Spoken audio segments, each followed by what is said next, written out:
पहले हम कहानी सुनाते हैं। बहुत दिन बाद कहानी सुना रही हूँ। पता नहीं, शायद कहानी सुनाना हम कभी नहीं भूलते हैं, इसलिए होपफुली मैं भी नहीं भूली होंगी। तो दिल्ली की बड़ी आम सी सुबह थी, लेकिन आज बड़ी ख़ास लग रही थी। ये एक लड़की है जो कि एडवर्टाइजिंग में काम करती है, मार्केटिंग में जॉब है उसकी। और इस लड़की ने पूरी रात काम करके प्रेजेंटेशन पूरा किया है और अभी घर लौट रही है सुबह सुबह की मेट्रो लेकर। अब 2 दिन की छुट्टी और आराम, वीकेंड है। और मैं उम्मीद करती हूँ कि मेरी आवाज़ ठीक से जा रही होगी। तो इस शनिवार की एक सुबह है। लड़की ने पूरे हफ्ते बहुत मेहनत से काम किया है और अब शनिवार की सुबह सुबह वो मेट्रो लेके घर जा रही है। रात को उसने अपना प्रेजेंटेशन पूरा किया है और ये हफ़्ता उसका बहुत ख़ास रहा था, बहुत स्पेशल हफ़्ता रहा था। एक तो उसने बहुत ज़्यादा इसमें काम किया था और पहली बार वो अपना क्लाइंट खुद से लेकर आई थी। और जैसा कि आप जानते हैं, ऐसी जगहों पे अगर आप अपना क्लाइंट लेकर आते हैं तो आपको कट मिलता है। क्लाइंट से जितने पैसे कंपनी बनाती है उस पैसे में कुछ पैसों का कट आपको भी मिलता है। तो इसके कारण कंपनी ने उसे कट बोलते हैं, कहीं कहीं बोनस बोलते हैं। तो कंपनी ने बोनस दिया था और चूँकि वो मार्केटिंग में थी तो वो ध्यान देने लगी थी कि लोगों ने किस ब्रांड के कपड़े पहने हैं, किस ब्रांड के जूते पहने हैं, घड़ियाँ कैसी हैं। इन चीज़ों पे ध्यान देने के कारण अब उसे ये भी लग रहा था कि शायद उसे भी अपने आप को अपग्रेड करना पड़ेगा। उसे भी शायद थोड़े से बेहतर ब्रांड के जूते पहनने होंगे, शायद थोड़ी अच्छी घड़ी पहननी होगी।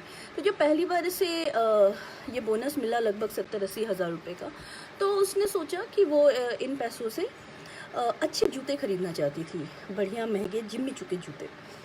तो उसने सोचा कि भाई मैं ये वीकेंड पे गई और ये जो बड़े बड़े शोरूम्स होते हैं जहाँ पे लगभग 70-80 हज़ार के जूते मिलते हैं, 50-60 हज़ार का एक छोटा सा पर्स मिलता है, ये जो इंटरनेशनल ब्रांड्स होते हैं जो कि एक तरह से लग्जरी डिफ़ाइन करते हैं, इसी में से एक ब्रांड है जिम्मी चू। तो इसके जूते वो बड़े दिन से देख रही थी और जब उसे ये बोनस मिला तो उसने सोचा कि मैं आज ये जूते ख़रीद के आऊँगी। और इस तरह के हम जो नॉर्मल मिडिल क्लास फैमिली से आते हैं, इसी तरह की एक आम साधारण सी लड़की थी और उसे उस शोरूम में घुसने तक में थोड़ी सी हिचक हो रही थी, क्योंकि इन शोरूम्स में जो लोग काम करते हैं वो कुछ इस तरह से काम करते हैं जैसे कि वो शोरूम ही नहीं, वो आपको भी ओन करते हो। महंगे महंगे शोरूम्स के हाई क्वालिटी ब्रांड के लोग वो आपको ऊपर से नीचे देख के आपकी पूरी हैसियत का अंदाज़ा लगा लेंगे, आपके बजट का अंदाज़ा लगा लेंगे, ये सोच लेंगे कि आप इस लायक हैं कि नहीं कि आपको बेचने में कोशिश की भी जाए या नहीं की जाए। तो ये बड़े घबराहट के साथ लड़की जिम्मी चू के शोरूम में जाती है और उसने अपने लिए बड़े खूबसूरत ब्लू स्वेड लेदर के जूते देख रखे हैं, शोरूम में लग रखा था। और उसने बड़े गौर से देखा और ये उनका लेटेस्ट कलेक्शन था, इंडिया में पहली बार लॉन्च हुआ था और लिमिटेड एडिशन था। तो जो सेल्स गर्ल थी उसने भी ये जूते बेचते हुए बड़ी अदा से, बड़ा इतरा के उसे कहा था, अंग्रेजी में स्पेशल वाली इम्पोर्टेड एक्सेंट में, कि these shoes will change your life ma'am. वो पूरे हफ्ते वो लड़की वो जूते पहन के बिल्कुल हवा में ही उड़ रही थी। उसे यकीन नहीं हो रहा था कि कभी वो 70-80 हज़ार रुपये के जूते खरीद के पहन भी सकेगी। और जब हमारे पास ऐसा कुछ होता है ना, तो हमें लगता है कि सब कोई बस हमारे जूते ही देख रहे हैं। तो उस लड़की को सारे वक्त लगते रहता था कि लोगों का ध्यान सिर्फ उसके जूतों पे है, उसकी बातों पे नहीं, उसके प्रेजेंटेशन पे नहीं, उसके काम पे नहीं। सब लोग सिर्फ उसके जूते देख रहे हैं।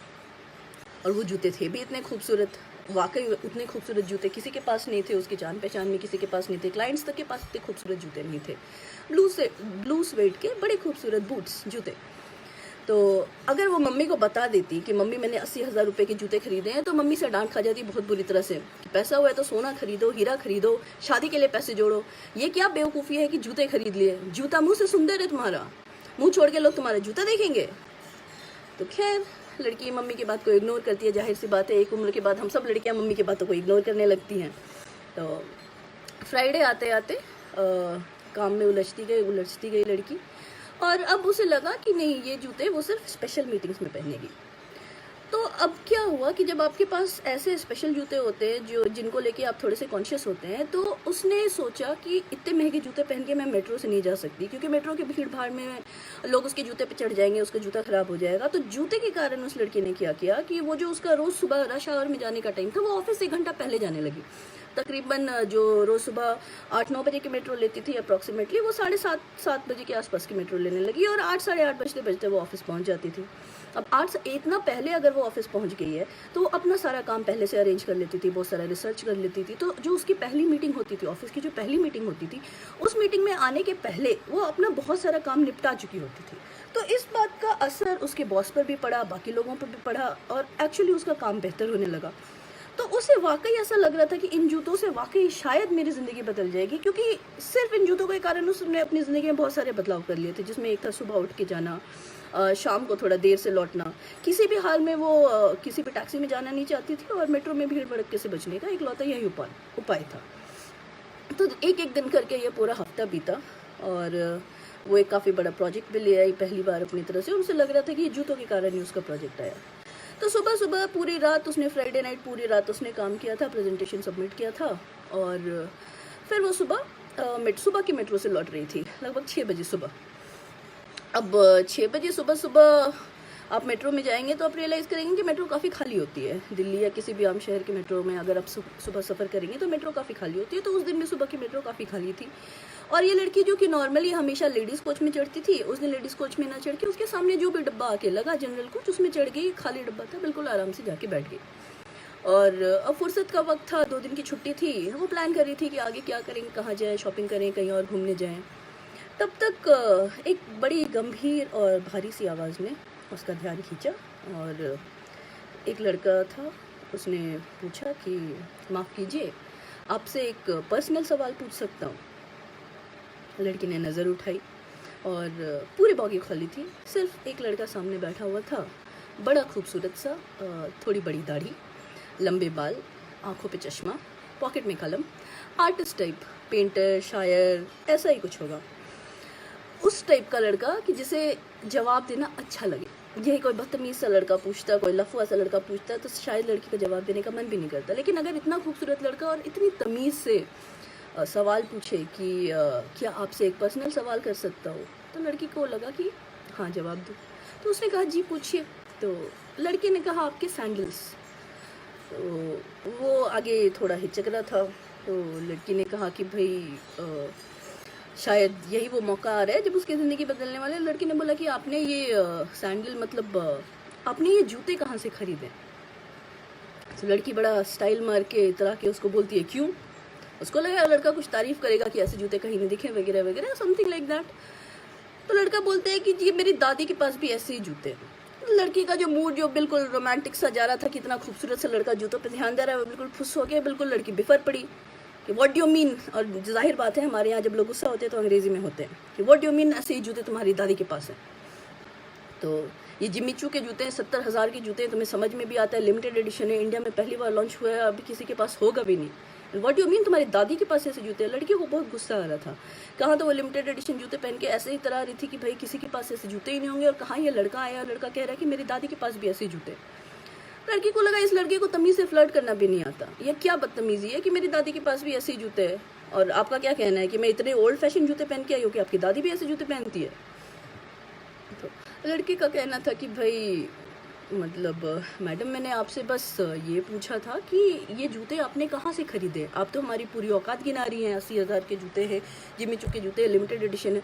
मैंने इतनी चीज़ें तो पूछी नहीं आपसे, मैंने आपसे सिंपल सा सवाल किया था कि आपने ये जूते कहाँ से ख़रीदे, और इन जूतों के साथ मेरी दादी की एक कहानी जुड़ी है और इसलिए मैं जानना चाहता हूँ कि आपने ये जूते कहाँ से ख़रीदे। अब लड़की को गुस्सा और आ रहा था, अब उसे सारी थकान और ये इरिटेशन उसके ऊपर हावी हो रहा था। और लड़की ने कहा व्हाट यू मीन कहाँ से ख़रीदे हैं, और दादी की कहानी है, आप ये फिल्मों की कहानी सुना रहे हैं, आपको क्या लग रहा है आप DDLJ के ये है, मैं तुम्हारी आँखें मेरी दादी की याद दिलाती, मेरे जूते आपको दादी की याद दिलाते, जूते दूँ क्या आपको? तो लड़की ने कहा, लड़का बिल्कुल शांत गंभीर, इतने पर भी बिल्कुल परेशान नहीं हो रहा था, क्योंकि शायद उसने सोच रखा था कि लड़की शायद ऐसे ही जवाब देगी, इसलिए वो सवाल पूछने में काफ़ी हिचक भी रहा था। लेकिन सवाल इतना ज़रूरी था कि वो पूछे बिना रह नहीं पाया।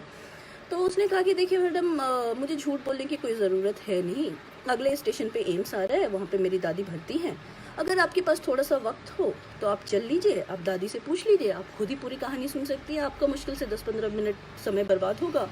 और शनिवार की सुबह है, आपको देख के लग रहा है कि आप ऑफिस से लौट रही होंगी, घर ही लौट रही होंगी, ऐसी अगर कोई हड़बड़ी नहीं है तो चल लीजिए। और पब्लिक स्पेस पे बुला रहा हूँ आपको, अपने घर तो बुला नहीं रहा हूँ कि आपको आने में कोई दिक्कत हो, आप चलिए, आप खुद से देख लीजिए। तो लड़की नॉर्मली नहीं जाती, लेकिन बात वही थी कि एम्स है, खुला है, अस्पताल है, जाने में ऐसा क्या है तरह से। और ले देखिए लड़का थोड़ा खूबसूरत तो था, तो लड़की लड़के के साथ चलती चलते रास्ते में फूलों की दुकान आई, तो लड़के ने बड़ा सा फूलों का गुलदस्ता खरीदा। तो लड़की ने कहा, ये फूल के गुलदस्ते तुम अपनी दादी के लिए खरीद रहे हो? लड़की ने बोला, हाँ दादी के लिए खरीद रहा हूँ। और क्यों लड़की दादी को फूलों के गुलदस्ते नहीं देते? तो लड़की बोले, पता नहीं, मैंने किसी को तो देखा नहीं, मुझे बिल्कुल यकीन नहीं हो रहा कि तुम्हारी दादी है, तुम ये झूठ बोल रहे हो। लड़का बोले कि भाई 10-15 मिनट का इंतज़ार और है मैडम, कर लीजिए, चलिए। तो लड़की उसके साथ चलती है कि भाई लगता है आप अपनी दादी से बहुत क्लोज़ हैं। तो बोलते हैं कि हाँ। उसके बाद वो आया, दोनों साथ में गए, हॉस्पिटल का दरवाज़ा खोला, मतलब हॉस्पिटल में एक कमरा था, कमरे का दरवाज़ा खोला और वहाँ पे लड़की ने देखा कि एक बड़ी खूबसूरत छोटे सफ़ेद बालों वाली दुबली पतली सी एक दादी अम्मा जैसी वहाँ पे बेड पे आधी लेटी हुई है, और वो कोई मुराकामी का नॉवल पढ़ रही है, इंग्लिश। तो देख के लगा कि भाई ये तो बड़ी स्टाइलिश सी दादी है इस ज़माने में, और वो भी इस तरह की किताब पढ़ी है बैठ के। उनके चेहरे पे बड़ी खुशी थी। एक कुछ चेहरा होता है ना, बुढ़ापे में कहते हैं आपका चेहरा आपकी ज़िंदगी का आईना होता है। तो उन्हें देख के लग रहा था कि इन्होंने एक अच्छी ज़िंदगी जी है, एक खुशहाल ज़िंदगी जी है। तो लड़के ने बोला, ये देखो दादी होने का तो प्रूफ हो गया, ये हमारी दादी हैं। और मुझे दादी को उसने जाके फूल दिए। उसने कहा, मैं डॉक्टर से आगे जाके दादी के केस का हाल पता करता हूँ, तुम तब तक दादी से उनकी कहानी सुन लो। लड़की कमरे में घुसी और देखा कि कमरा बिल्कुल लगभग जैसे हॉस्पिटल के कमरे होते हैं, काफ़ी सैनिटाइज्ड, काफ़ी साफ़ सुथरे, ज़्यादा सामान भी नहीं। और एक तरफ एक कोने में दो बेहद पुराने और लगभग लड़की की किस्म के ही बूट्स किस्म के ब्लू कलर के जूते रख रहे थे, जो देख के लग रहा था कि शायद जब वो जूते नए रहे होंगे, शायद वैसे ही होंगे जैसे इस लड़की के जूते थे। तो जाहिर सी बात है, लड़का झूठ नहीं बोल रहा था। तो अब दादी ने बोला कि भाई क्या बात है? तो लड़की ने कहा कि मुझे ऐसे ऐसे, लड़के ने पूछा, आपके पोते ने मुझसे पूछा है कि ये जूते आपने कहाँ खरीदे, और मेरी दादी की एक कहानी है इन जूतों के पीछे, तो कहानी आप सुनाइए दादी। तो दादी एकदम बिल्कुल किस्सा गो दादी। उस उम्र के लोगों को और चाहिए क्या? अगर कोई बात करने वाला मिल जाए जो इत्मीनान से बैठ के उनकी कहानी सुनना चाहे, तो इससे ज़्यादा अच्छी बात और क्या होगी, और वो भी इतनी प्यारी सी लड़की। तो दादी ने कहानी शुरू की कि बेटा बहुत साल पहले की बात है, मैं लगभग 12-13 साल की थी और गांव में रहती थी, एक छोटे से गांव में रहती थी। और एक बार खेलते हुए अमरूद के पेड़ से मैं गिरी, और गिर के मुझे बहुत ज़ोर से चोट लगी, काफ़ी ज़्यादा दर्द हुआ, और थोड़ी देर रोई धोई। लेकिन मैं बहादुर लड़की थी, और गांव में लोगों ने उतना ध्यान नहीं दिया, लड़की है, बच्चे गिरते पड़ते ही रहते हैं, कोई बात नहीं, थोड़ा सहला दिया, थोड़ा पुलटस वगैरह लगा दी, मम्मी हल्दी लगा दी, चूना लगा दी, हो गया बेटा काम ख़त्म। तो कुछ दिन तक तो काफ़ी दर्द हुआ, धीरे धीरे दर्द बढ़ता गया, और उस वक्त पता नहीं चला। लेकिन लगभग 1-2 साल होते होते लड़की सीधे तरीके से चल नहीं पा रही थी। मतलब ये जो दादी है हमारी, वो अपने बचपन की जो कहानी, वो सीधे तरीके से चल नहीं पा रही थी, वो हल्का लंगड़ा के चलने लगी थी। तो लोग अब लोग घबराए और उनको डॉक्टर के पास लेके भागे, क्योंकि भाई हमारे गांव में सबसे ज़्यादा टेंशन लोगों को ये नहीं होती कि लड़की का पैर टूटा है तो कोई दिक्कत होगी, कोई तकलीफ होगी। लड़की लोगों को सबसे ज़्यादा दिक्कत होती है कि लंगड़ी लड़की से शादी कौन करेगा। तो ये जब उसे डॉक्टर के पास लेके गए, तो डॉक्टर ने बोला कि जिस वक्त लड़की गिरी थी और उसे चोट लगी थी 1-1.5 साल पहले, जब लड़की गिरी थी, तो उसकी हड्डी टूटकर दूसरे जगह जुड़ गई थी। और ये हड्डी टूटकर दूसरे जगह जुड़ने के कारण उसके दोनों पैर लगभग 1 इंच छोटे बड़े हो गए हैं। ठीक है, तो उसका एक पैर दूसरे पैर से लगभग आधा से 1 इंच छोटा बड़ा है। और डॉक्टर ने बोला कि ये अंतर जब तक इस लड़की की लंबाई बढ़ेगी थोड़ा सा और बढ़ सकता है, तो इससे और कोई प्रॉब्लम नहीं होगी ज़िंदगी में, सिवाय इसके कि थोड़ा सा इसको चलने में दिक्कत होगा, और बहुत ज़्यादा चलने के बाद पेन भी हो सकता है। और इसका ऑपरेशन है, लेकिन उस ऑपरेशन के सक्सेस की मैं कोई गारंटी नहीं दे सकता। इनफैक्ट आप बाकी सब जगह भी जाके पूछ सकते हैं, और इस तरह के ऑपरेशन डेंजरस होते हैं। और अगर आपको बहुत ज़्यादा प्रॉब्लम नहीं हो, अगर इसको चलने में बहुत ज़्यादा प्रॉब्लम नहीं हो, तो मैं आपको ये सजेस्ट करूँगा कि आप ये ऑपरेशन ना कराएं। थोड़ा सा चलने में दिक्कत है, उसके अलावा लड़की पूरी तरह से स्वस्थ है, हेल्दी है, इसको कोई और प्रॉब्लम नहीं है। तो लोग घर आए, वापस आए, बैठे, माँ बाप पूरा परिवार बैठा और सबने सोचा कि भाई क्या किया जाए, क्या किया जाए। फिर सबने डिसाइड किया कि ठीक है, थोड़ा सा लंगड़ाती है चलने में, थोड़ा ठीक से चलेगी तो पता भी नहीं चलेगा। इस बात को यहीं ख़त्म करते हैं। अभी कौन ऑपरेशन कराए, खर्चा पानी, और फिर कहीं बात और ज़्यादा बिगड़ गई, कहीं पैरालिसिस हो गया, ऐसा कुछ हो गया तो फिर कौन करेगा, क्या करेंगे। तो फिर बात वहीं आई गई होगी। ये लगभग 12-13 साल की बात थी। अब होते होते लड़की लगभग 15-16 की हुई, और 15-16 की उम्र में पहली बार जब लड़कियां शादियों में जाती हैं या किसी भी ओकेजन पे जाती है तो लोग उनको पहली बार नोटिस करना शुरू करते रहे। हमारे यहाँ समाज में कुछ ऐसा है ना कि उसी समय से जो लड़के के चाचे मामे ताऊ ताई होते हैं उसी समय से देखना शुरू कर देते हैं कि अरे ये लड़की तो बड़ी खूबसूरत है, इसकी जोड़ी तो इसके साथ बन सकती है, इसकी शादी यहाँ हो सकती है। तो उस उम्र की लड़की को लोग थोड़ा गौर से देखना शुरू कर देते हैं कि ये लड़की शादी के लिए कितनी सही है, नहीं है। अब इस उम्र में जब लड़की सब जगह जाना शुरू की तो लोगों ने रियलाइज़ किया कि उसके चलने में जो हल्का सा लंगड़ापन है, लोग उसकी खूबसूरत चेहरे, उसकी बातचीत, वो पढ़ाई में कितनी अच्छी थी, बाकी चीज़ों में पेंटिंग कितनी अच्छी बनाती थी, इन चीज़ों से लोगों को फ़र्क नहीं पड़ता था। लोगों का ध्यान इस बात पे जाने लगा कि लड़की लंगड़ा के चलती है।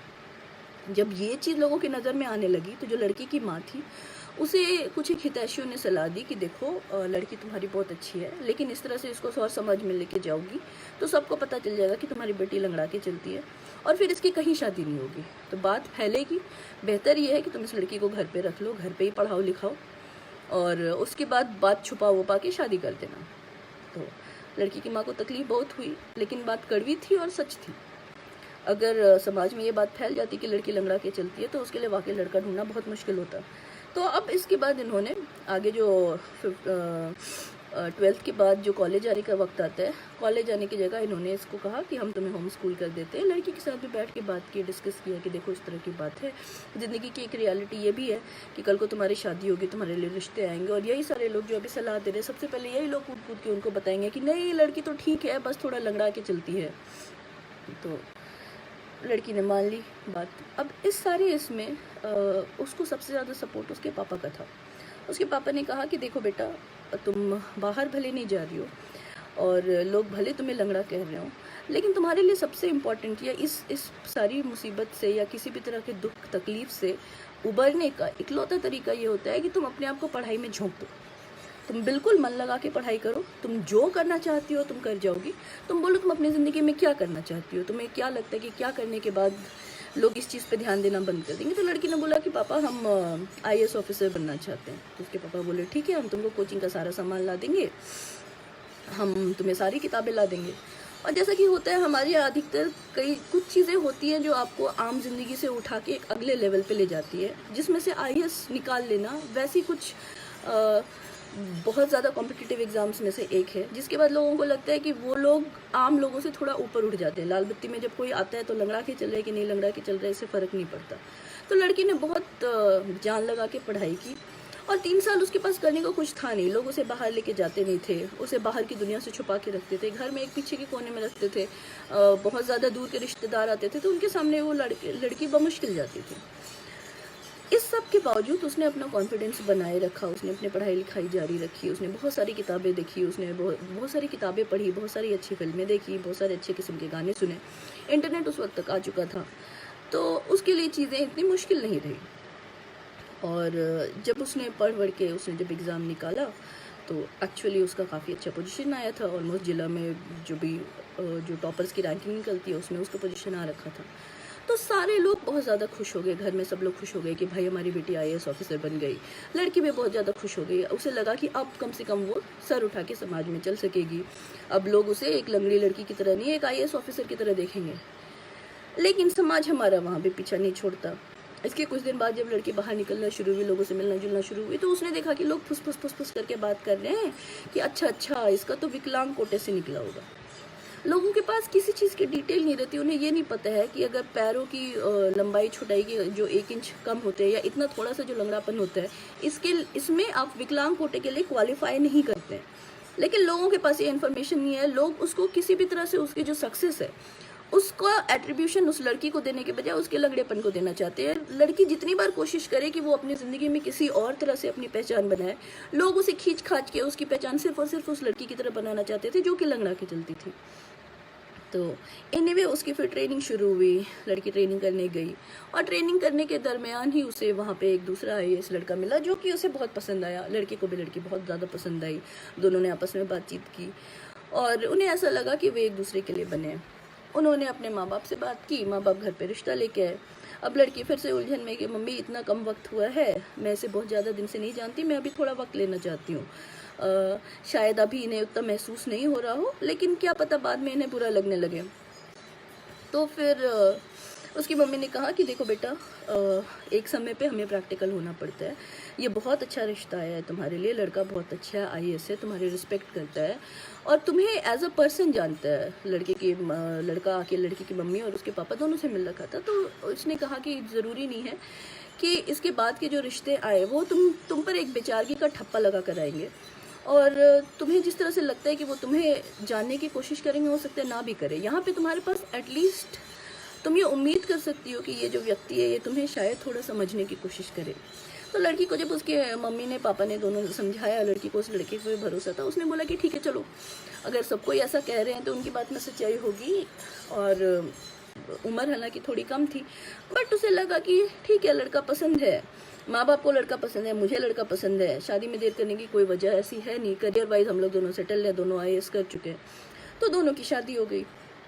अब शादी होने के बाद जैसा कि आप जानते हैं कि कई सारे सरकारी मीटिंग्स होती हैं, कई सारे बहुत सारी पार्टीज़ होती है जिसमें दोनों को साथ जाना होता था। कुछ गवर्नमेंट की पार्टीज़, कुछ इनकी फ्रेंड सर्कल भी कुछ ऐसी थी कि दोनों के बहुत सारे कॉमन फ्रेंड्स थे। तो कई सारी शादियों में, पार्टियों में, बर्थडे पार्टीज़ होती थी, बहुत बहुत जगह ये लोग साथ साथ जाते थे। अब लड़की का सामना दूसरी चीज़ से हुआ, जहाँ पे लोग बार बार इसे ये कहना शुरू कर दिए कि इसके पति ने इससे क्यों शादी की। एक नॉर्मल लड़का जो कि स्वस्थ है, एक लड़का जिसको कि कोई किसी तरह की प्रॉब्लम नहीं है, वो किसी ऐसी लड़की से क्यों शादी करेगा जो कि लंगड़ा के चलती है। अब लड़की को जब तक लोग उस तक उंगली उठाते थे वो फिर भी मैनेज कर पाती थी, उसको कोई दिक्कत नहीं होता था, वो हैंडल कर लेती थी, वो समझ लेती थी कि नहीं ठीक है, दुनिया इसी तरह की है, लोग इसी तरह के हैं। लेकिन जब ये उंगली उस आदमी की तरफ उठने लगी जिससे वो सबसे ज़्यादा प्यार करती थी, जिसकी वो सबसे ज़्यादा इज्जत करती थी, और लोग जब उसमें खोट खोजने लगे, लोग जब उसमें प्रॉब्लम खोजने लगे कि इसके पति ने इससे क्यों शादी की, भाई तुम्हें खुश तो रखता है, उसका कोई अफेयर तो नहीं है, लड़का गे तो नहीं है, मतलब लोगों के दिमाग में ये बात आती ही नहीं थी कि ऐसी लड़की की पहचान इसके अलावा भी और चीज़ें हो सकते हैं। लड़के को उसकी पर्सनालिटी अच्छी लगी हो, दिखने में सुंदर थी, प्यारी थी, पढ़ने लिखने में अच्छी थी, कई तरह की किताबें पढ़ रखी थी, उसे बात करना अच्छा लगता था, सुकून देह था, आवाज़ बहुत प्यारी थी, बहुत प्यारी लड़की थी। लेकिन लोगों को ये सब नहीं दिखता था। तो अब धीरे धीरे इसके कारण क्या हुआ, दोनों ने एक साथ पार्टीज़ में जाना बंद किया। जिन पार्टीज़ में हस्बैंड जाता था उसमें वाइफ नहीं जाती थी, जिन पार्टीज़ में वाइफ जाती थी उसमें हस्बैंड नहीं जाता था, और दोनों अलग अलग जाने लगे। अब अलग अलग जाने लगे तो फिर अलग किस्म की बातें होनी शुरू हुई कि भाई दोनों में लगता है कुछ तो बात है, क्यों नहीं आए भाई साहब, क्यों नहीं आए साहब से लोग पूछे मेम साहब क्यों नहीं आई। तो धीरे धीरे इनकी शादी थोड़ा सा दरकना शुरू हो गई थी। लड़की को महसूस हो रहा था कि जितना आसान लग रहा था शुरू में उतना आसान शायद है नहीं, इस तरह से किसी के साथ बनाए रखना या इस तरह से किसी भी तरह के व्यक्ति के साथ जीना। तो इस बीच लड़की का एक पेरिस का प्रोजेक्ट आया, फ्रांस का एक प्रोजेक्ट आया, एक सरकारी डिप्यूटेशन पे जाना था। 3 महीने का प्रोजेक्ट था। नॉर्मल कंडीशन में हस्बैंड वाइफ दोनों जाते, हस्बैंड छुट्टी ले लेता और वो लोग साथ में चले जाते, या फिर लड़की हो सकता है प्रोजेक्ट ना भी करती कि नहीं ठीक है मैं ये नहीं करूँगी, डिप्यूटेशन था, लेना ज़रूरी नहीं था। फ्रांस जाने के लिए सारी दुनिया तैयार रहती थी, ऐसा कोई आदमी नहीं है जो कि फ्रांस या पेरिस के आने वाली किसी भी डिप्यूटेशन को मना करे। तो लड़की को लगा कि ये मौका है हमारे पास, लगभग 3 महीने हैं, हम लोग दोनों अपनी शादी को भी शायद एसेस कर सके कि हम कहाँ गलत हो रहे हैं, हम कहाँ सही हो रहे हैं, क्या वाकई हम एक दूसरे के साथ रहना चाहते हैं, क्या वाकई हम एक दूसरे की रिस्पेक्ट करते हुए एक दूसरे के साथ रहेंगे। तो उसे लगा कि ये 3 महीने शायद बेहद ज़रूरी हैं, और कभी कभी दूर रहने से हमें बेहतर पता चलता है हम किससे कितना प्यार करते हैं। अगर नापा जा सके तो दूर रहने से हम बेहतर पता लगा सकते हैं कि हम किससे प्यार करते हैं, नहीं करते हैं, कितना प्यार करते हैं, नहीं करते हैं। तो लड़की इस बीच पेरिस चली गई, उसके हस्बैंड यहीं इंडिया में रह गए। पेरिस गई तो इसी तरह से पेरिस में बहुत अच्छा, जैसा कि अगर आप में से कोई भी अगर विदेश जाएंगे तो आप देखेंगे कि वहाँ लोगों का न केवल इन चीज़ों के प्रति नज़रिया अलग है, बल्कि वहाँ पे सब कुछ इतना डिफरेंट है कि जो भी लोग, खास तौर से जिन्हें चलने फिरने में दिक्कत होती है, जिन्हें थोड़ा सा लंगड़ापन बोलिए या व्हील चेयर के लिए काफ़ी ज़्यादा एक्सेसिबल है। वहाँ की बसेस एक्सेसिबल हैं, वहाँ की ट्रेन्स बेटर एक्सेसिबल हैं, वहाँ के कई सारे रेस्टोरेंट्स में जो रेस्ट रूम्स होते हैं वो स्पेशल डिजेबल लोगों के लिए अलग किस्म के रेस्ट रूम्स होते हैं। ये तो उन लोगों की बात हो रही है जो कि व्हील चेयर पे चलते हैं। यहाँ लड़की को व्हील चेयर की ज़रूरत भी नहीं थी, लेकिन लोगों का जो नज़रिया था इस चीज़ के प्रति, ये हल्की सी लंगड़ाहट पे लोग वहाँ ध्यान भी नहीं देते थे, जबकि यहाँ पे लोगों ने उसी चीज़ को इसके एग्जिस्टेंस का सबसे इम्पॉर्टेंट फैक्टर बना रखा था। तो ये कॉन्फिडेंस उसमें अपने आप में बिल्ड होता जा रहा था कि नहीं, ऐसी ऐसी कोई दिक्कत नहीं है, मैं इसके अलावा भी बहुत कुछ हूँ। ये कॉन्फिडेंस जो उसका इंडिया में रह के छूटता जा रहा था, विदेश में जाके पेरिस में रह के ये कॉन्फिडेंस धीरे धीरे वापस से बिल्डअप हो रहा था। तो ऐसे ही एक शाम वहाँ कई बार वो अकेले भी निकलती थी, घूमने चली जाती थी। हालांकि बहुत ज़्यादा टहल लेने के बाद उसके पैरों में दर्द हो जाता था, मगर अकेले जाना, इंडिपेंडेंट रहना बहुत हद तक एक औरत के कॉन्फिडेंस को वापस करता है, वापस लौटाता है। तो ऐसी ही एक शाम उसने एक बोट बुक की अपने लिए, और वो चलते चलते मतलब नाव पे चलते चलते वो पेरिस से जो उसका नाविक था चप्पू खेते खेते उसने बोला कि मैम यहाँ पे मतलब ऑब्वियसली जिस भी बीच बिचौलिए की भाषा में उसने बोला होगा कि यहाँ पे बगल में एक गांव है, आर्टिस्ट का गांव है, और वहाँ पे वो हैंड क्राफ्टेड चीज़ें मिलती है, हाथ का सामान होता है वहाँ पे, कपड़े बनाए जाते हैं, ज्वेलरी बनाई जाती है, तो और बहुत बहुत तरह का ऐसा हैंडक्राफ्ट का सामान मिलता है। पूरा का पूरा गांव ही जो है वो आर्टिस्ट का है। तो क्या आप गांव जाना चाहेंगी? तो लड़की ने बोला कि हाँ ठीक है, चलते हैं, चलो। और बड़ी खूबसूरत सी शाम थी, इसने गुलाबी रंग की साड़ी पहन रखी थी और ये उतरी, और गांव की ठीक शुरुआत में एक बहुत बड़ी सी जूतों की दुकान थी, बहुत बड़ी सी, और बाहर कई सारे रंग के जूते टंगे हुए थे। और देश में अभी तक भी लड़कियों के या लड़कों के भी जूते बहुत सारे कलर में आपको नहीं दिखेंगे, आपको काले, ग्रे, क्रीम, इसी टाइप के रंगों में दिखेंगे, लेकिन वहाँ पे कई सारे रंग का चमड़ा लटका हुआ था, कई सारे रंग के जूते लटके हुए थे, लाल, हरे, नीले, पीले, ब्लू, जिस भी कलर का आप सोच सकते हैं, कई सारे रंग, कई सारे डिज़ाइंस और हाथ का किया हुआ काम। तो लड़की उस शॉप में अंदर गई और उसने एक बार सरसरी निगाह से जूते वगैरह देखे, और जो उस दुकान का ओनर था उसने लड़की को देखा। ऐसी किसी जगह अगर आप देखेंगे तो हिंदुस्तानी होने के कारण आप थोड़ा अलग से दिखते भी हैं, और उसमें भी खूबसूरत लड़कियां तो खैर हर जगह अलग से दिखती है। उसने उस पर साड़ी बहुत प्यारी पहन रखी थी, तो वो देखिए उसने जूते वूते देखे और उसे लगा कि यहाँ पे मेरे काम का कुछ है नहीं, तो फिर वहाँ से वो चली आई। आगे अगली दुकान में कुछ गहने बन रहे थे, उसके आगे की दुकान में कपड़ों की दुकानें थे, बहुत खूबसूरत खूबसूरत गाउन्स वगैरह मिल रहे थे। आगे हाथ से मढ़ी हुई जिल्द वाली नोटबुक्स मिल रही थी, हैंड क्राफ्टेड पेपर वगैरह की। ये सब देख वेख के लड़की काफ़ी थक गई थी, तो फिर वो वापस आके एक बेंच, गाँव की शुरुआत पे ही एक बेंच पे वो बैठ गई। शाम का समय था, धूप उसके चेहरे पे पड़ रही थी और वो थक गई थी, उसके पैरों में हल्का दर्द हो रहा था।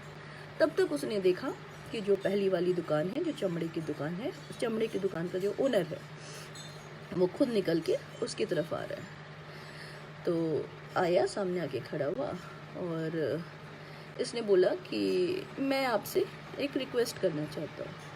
तो इसने थोड़ा सा चकित हुई कि भाई ऐसे रैंडम सी जगह में, गांव में, ये चमड़े की दुकान, जूते की दुकान का ओनर मुझसे आके आखिर ऐसा क्या मांगना चाहते हैं। तो बोला कि मैं आपके लिए जूते बनाना चाहता हूँ। तो लड़की ने बोला लेकिन मैं ऐसे जूते नहीं पहनती, मैं ये जूते नहीं पहन सकती।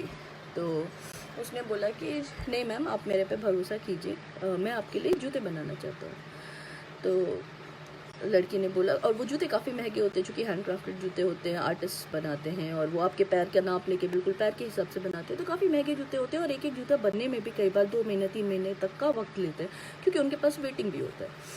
तो उसने बोला कि देखिए मेरे पास ना इतना वक्त है, और ना इस तरह के जूते मैं पहन पाऊँगी, आपके ये जूते मैं नहीं पहन पाऊँगी। तो उस व्यक्ति ने कहा इससे कि मैम आप मुझे एक मौका दीजिए, मैं आपसे वादा करता हूँ कि मेरे जूते आपकी ज़िंदगी बदल देंगे। अब इस लड़की को लगा कि ये ऐसा तो हो नहीं सकता कि जूते मेरी ज़िंदगी बदल देंगे। तो वो उसने हंस के उससे कहा कि आपके जूते तो साल भर में ख़राब हो जाएंगे, उसके बाद फिर मैं अपनी पुरानी ज़िंदगी का क्या करूँगी। तो उसने कहा कि नहीं मैम, मैं आपको ये वादा करता हूँ कि मेरे ये जूते ज़िंदगी भर चलेंगे। तो फिर लड़की फिर भी मूड में नहीं थी, उसने कहा कि और ज़िंदगी कितनी लंबी चलेगी। तो उसने कहा कि मैं वादा करता हूँ जब तक आपको ज़रूरत होगी मैं इन जूतों की सर्विसिंग करके दूंगा, मैं आपको नए जूते बना के दूंगा, लेकिन मैम आप प्लीज़ मुझे एक मौका दीजिए। लड़की उस जूतों की दुकान में गई। उस व्यक्ति ने उनके पैर का नाप लिया, दोनों पैरों का जो डिफरेंस था उसका नाप लिया। जो बात इस लड़की को नहीं पता थी या फिर जिस बारे में इंडिया में इसे ठीक से बताया नहीं गया था, वो ये था कि जो पैरों के बीच में ये लगभग 1.5 इंच का डिफरेंस होता है, ये 2 तरह के हील की हाइट वाले जूतों से ठीक किया जा सकता है। मगर जैसे हमारे नॉर्मल जूते होते हैं ना, उनमें दोनों हील एक साइड्स के होते हैं, लेकिन जिन लोगों का एक पैर दूसरे पैर से थोड़ा छोटा होता है, उनके जो स्पेशल जूते बनते हैं उसमें एक हील दूसरे हील से थोड़ी बड़ी होती है। जैसे मान लीजिए इस लड़की के जो जूते बनेंगे तो उसकी एक हील 2 इंच की बनेगी, तो एक हील 1 इंच की बनेगी।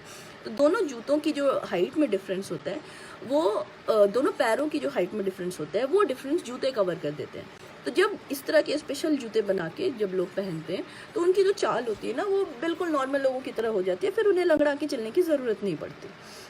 और ये जो हमारा आर्टिस्ट था, ये जो जूते का ओनर था, जिसने इस बड़ी खूबसूरत लड़की को चलते हुए देखा था और देखा था कि हाँ वो थक के आके बड़ा उदास होके आके इस बेंच पे बैठी है, क्योंकि वो और आगे जाना चाहती है लेकिन वो जा नहीं सकती है क्योंकि उसके पैर उसे उतना ही चलने की इजाज़त देते हैं। तो वो खुद आके उसने कहा, उसने पैर का नाप लिया और उसने उनका पता लिया कि मैम मैं ये जूते आपको खुद आके पहुंचा दूंगा, आप मुझे अपने घर का या आप अपने जिस भी होटल में ठहरे आप वहाँ का पता दे दीजिए। तो लड़की ने नाप दे दिया, लड़की ने होटल का पता दे दिया और लड़की लौट के होटल चली गई और लगभग इस बात को भूल गई कि ये इस तरह से ज़िंदगी बदल देने वाले ऐसे नुस्खे तो अपने हिंदुस्तान में बहुत सारे बाबा जी बेचते हैं कि भाई ये लो बच्चा 5 रुपए की पुड़िया, इसके बाद तुम्हारी ज़िंदगी बदल जाएगी। तो हम हिंदुस्तानी ऐसी चीज़ों पे बहुत ज़्यादा यकीन नहीं करते, लेकिन कहीं ना कहीं उसके अंदर कुछ था। जो दुकानदार आया था या वो जो आर्टिस्ट आया था, उसकी बातों में कहीं ना कहीं एक सच्चाई थी। तो लड़की के दिल में भी छोटी सी एक उम्मीद थी कि शायद मेरी ज़िंदगी इन जूतों से बदल जाए। इसके ठीक 15 दिन बाद वो व्यक्ति इसके होटल में इसको इन्फॉर्मेशन दी गई कि मैम आपसे मिलने कोई आया है। ये लड़की गई वहाँ पे और वो बड़े खूबसूरत से ब्रीफ केस में जूते लेकर आया था और इसने बोला कि मैं आपको ये जूते पहनाना चाहता हूँ। इसने ये जूते पहनाए और इसने समझाया कि आपको चलने में शुरू में थोड़ी प्रॉब्लम होगी, लेकिन इन जूतों को पहन के आप बिल्कुल नॉर्मल लोगों की तरह नॉर्मल चाल से आप चल सकती हैं, आप मेरे साथ चलने की कोशिश कीजिए। और उस व्यक्ति ने वाकई उसके शुरू के कुछ लड़खड़ाते कदमों तक उसका हाथ पकड़ा और उसे अपने साथ चलने की थोड़ी दूर तक उसके साथ चला।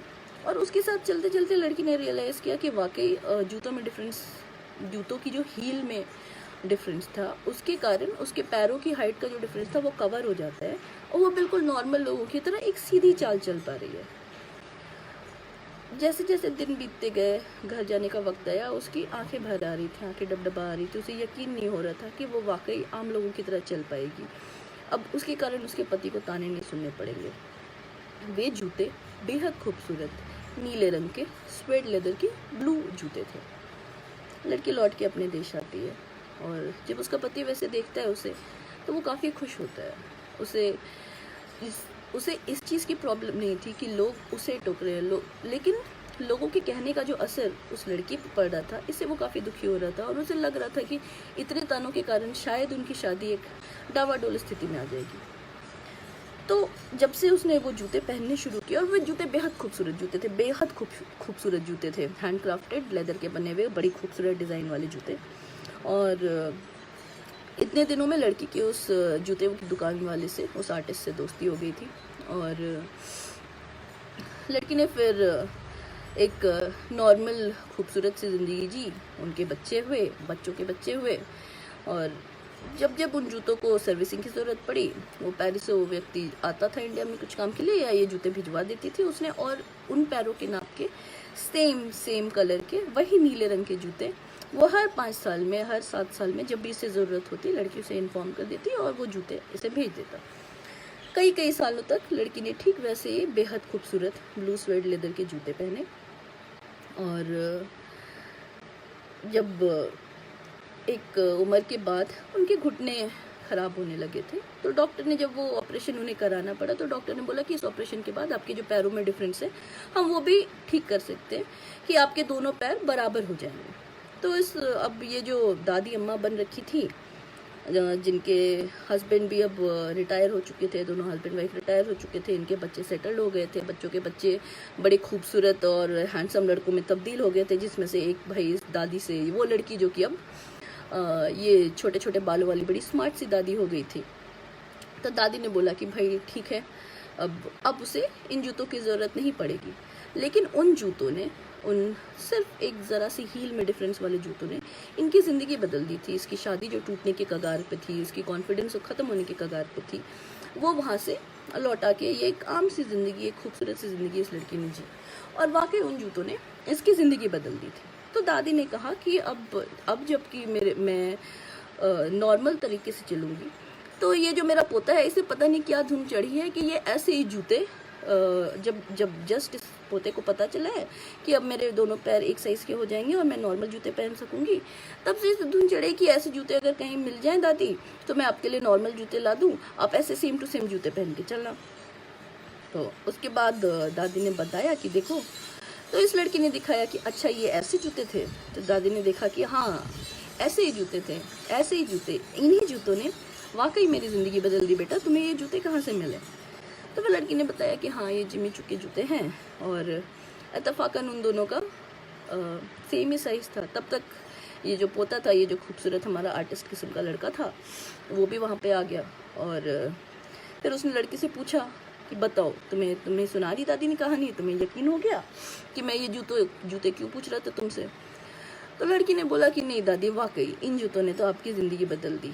मैं सही। और उसे बार बार लड़की को लग रहा था कि हम कितनी छोटी छोटी चीज़ों से अपनी ज़िंदगी को जोड़ लेते हैं, और कितनी छोटी छोटी चीज़ों से हमें लगता है कि नहीं, हमारी ज़िंदगी इन चीज़ों से बदल जाएगी। तो शायद उस जूते के सेल्स में वो जो लड़की थी जिसने कहा था कि ma'am this shoes will change your life, शायद वो ये बात सच कह रही थी। तो लड़की ने वो जूते वहाँ पे उतारे और कहा कि दादी, ये जूते मेरी तरफ से आपको गिफ्ट हैं, आप रखो। ये जिन जूतों ने आपकी ज़िंदगी बदली, आपके पास ऐसे ही जूते होने चाहिए, और मुझे इनकी कोई ज़रूरत नहीं है। मुझे नहीं लगता है कि इनका बेहतर इस्तेमाल या इनका सही रेसिपिएंट आप है, मैं नहीं। ये जूते मेरे थ्रू ही आप तक आने थे, इसीलिए शायद मैं आज आपके पोते को ऐसे मेट्रो में मिली। तब तक भाई हमारे ये खूबसूरत से नौजवान एंट्री ले रखे थे, और दादी ने कहा कि भाई ये तुम किसको उठा के ले आए हो? देखो ये लड़की अपने जूते यहाँ छोड़ के जाना चाहती है। तो लड़का उसकी तरफ देखा, शरारत से मुस्कुराया और कहा कि आप खाली पैर यहाँ से मैडम पैदल जाएंगी या आपको गोद में उठा के ले जाना पड़ेगा? लड़की मुस्कुरा रही थी, दादी मुस्कुरा रही थी, लड़का मुस्कुरा रहा था। एक जोड़ी जूते वाकई उसकी ज़िंदगी बदल देने वाले थे। कहानी ख़त्म, किस्सा हज़म। कैसी लगी कहानी बच्चों? ताली बजाओ। तो ये थी ब्लू स्वेड लेदर जूतों की कहानी, जो कि दिखाती है कि हमें कई बार पता नहीं चलता, लेकिन छोटी छोटी चीज़ें हमारी ज़िंदगी में कितनी ज़रूरी होती हैं। छोटी छोटी चीज़ें हमारी ज़िंदगी को कहाँ कहाँ से बदल सकती हैं, उसे खूबसूरत बना सकती है, उसे संवार सकती हैं, और हमारे अंदर वो हौसला दे सकती है कि हम दुनिया से लड़ सकें। हमारा लौटा हुआ कॉन्फिडेंस कई बार किसी छोटी सी चीज़ से वापस आ सकता है। तो ये थी हमारी आज की कहानी। शुक्रिया।